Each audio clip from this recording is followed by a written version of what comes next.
What's shaking, my friends? Welcome back to my channel. My name is Shay, and today we're going to talk about what I'm going to read in the month of June.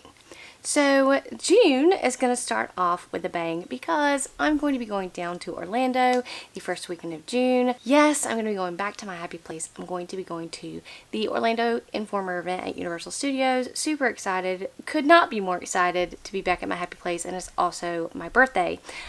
So it's going to be a great month. I'm going to be celebrating my birthday all month long by buying and reading all the books. In the month of May, I didn't do my jars. Instead, I did something a little bit different. I changed it up. I had a great time. This month, we're going to be getting back into my jar picks. So what I'm going to do this time is, in the month of April, I failed my jars. So what does that mean? It just means I didn't read any owned books in the month of April. So now I have to read 2 books out of the ones I pull out of my own jar for this month. This month, I'm going to change it up and just draw 4 books out of each jar.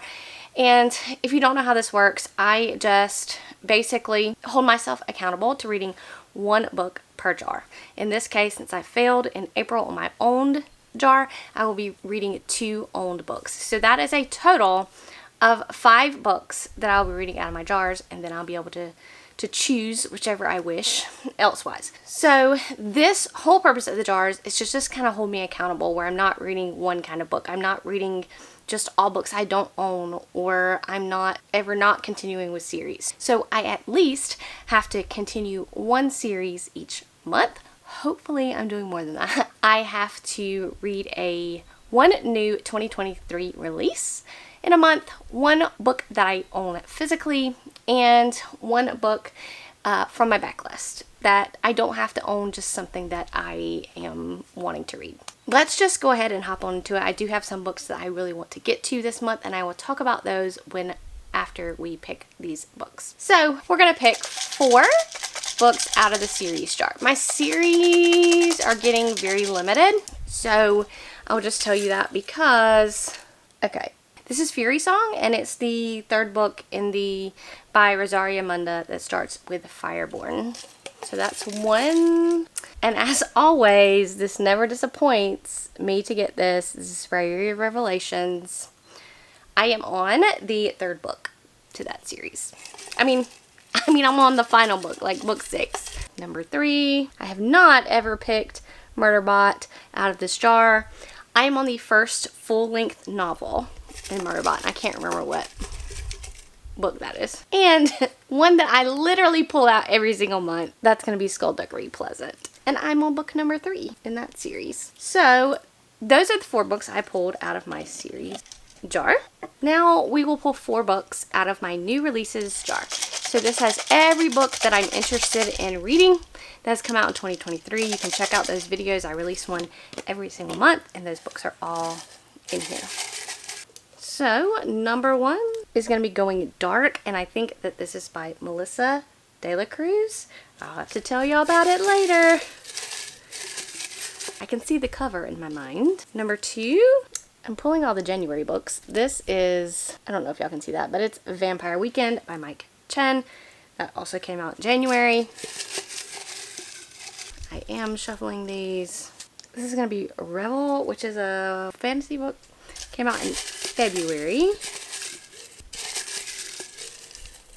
I'm just kind of shuffling these up because. And another February release. This is, I don't know if y'all can see that, but it's I Have Some Questions for You. But those are my 4 out of new release jar. Now we're going to pick 4 out of my owned jar, which does include everything that I have bought since the last time I did these jars. Okay. Trust me, they're getting very hefty. My shelves are feeling it. Okay, number 1 is The Art of Prophecy by Wesley Chu. Absolutely 100% happy with that pick. Yes. Also happy with this pick. It's going to be hard to choose. So remember, I have to read 2 of these. So Flames of Mira by Clay Harmon.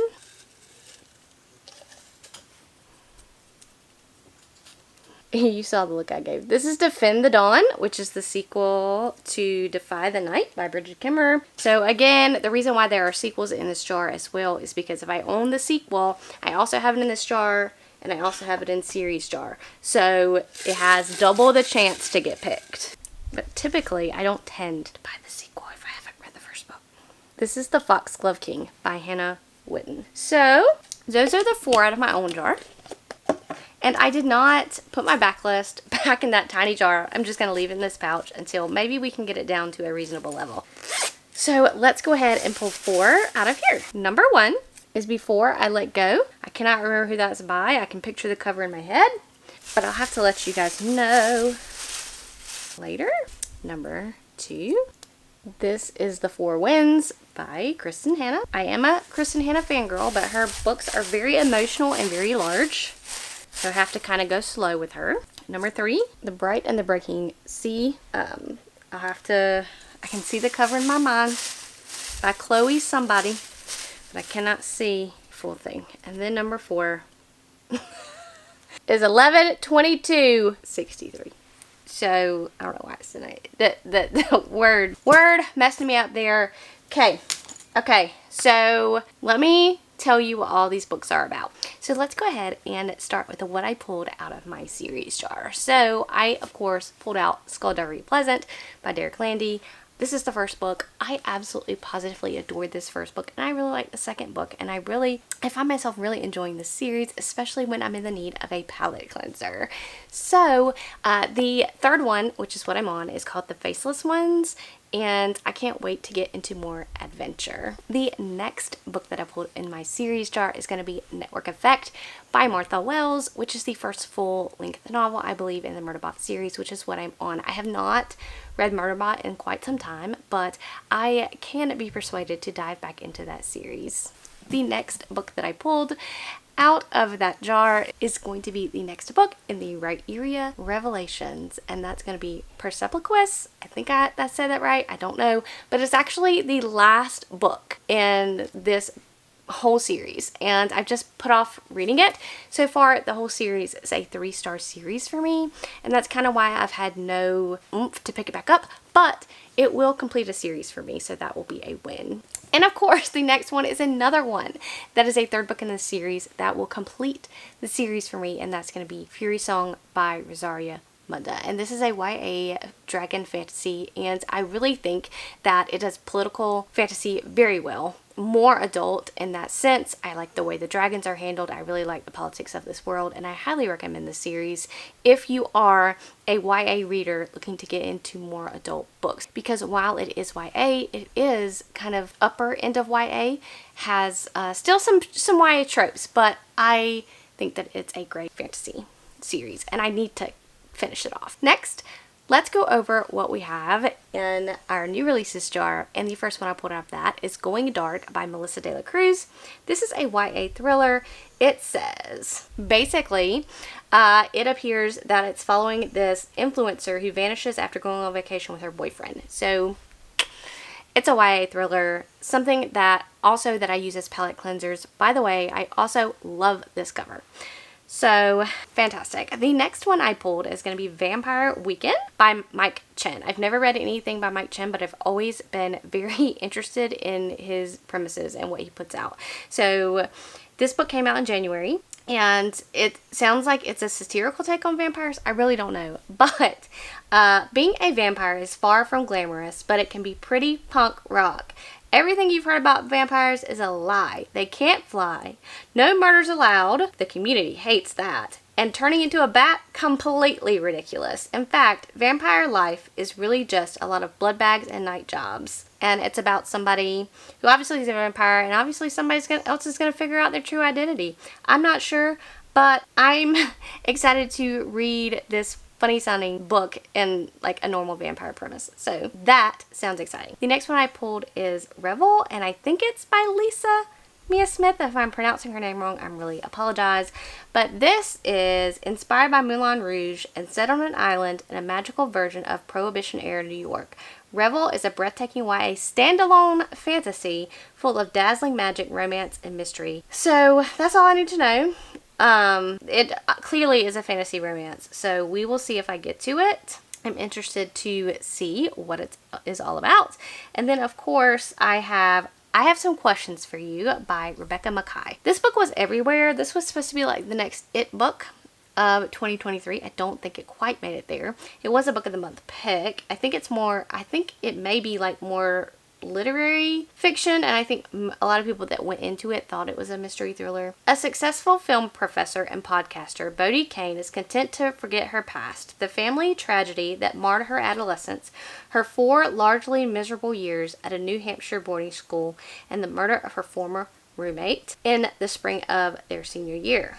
Though the circumstances surrounding Thalia's death and the conviction of the school's athletic trainer are hotly debated online, Bodhi needs to let sleeping dogs lie. But when the Granby school invites her back to teach a course, she is drawn to the case and its increasingly apparent flaws. In their rush to convict Omar, did the school and the police overlook other suspects? Is the real killer still out there? So this is a premise that is largely done a lot by mystery thrillers. But I think the criticism that I heard from this book specifically was that it was more literary fiction and not much thriller. So that's all that I have for new releases. Now let's talk about what I pulled out of my owned jar, which technically I have to read 2 of these books.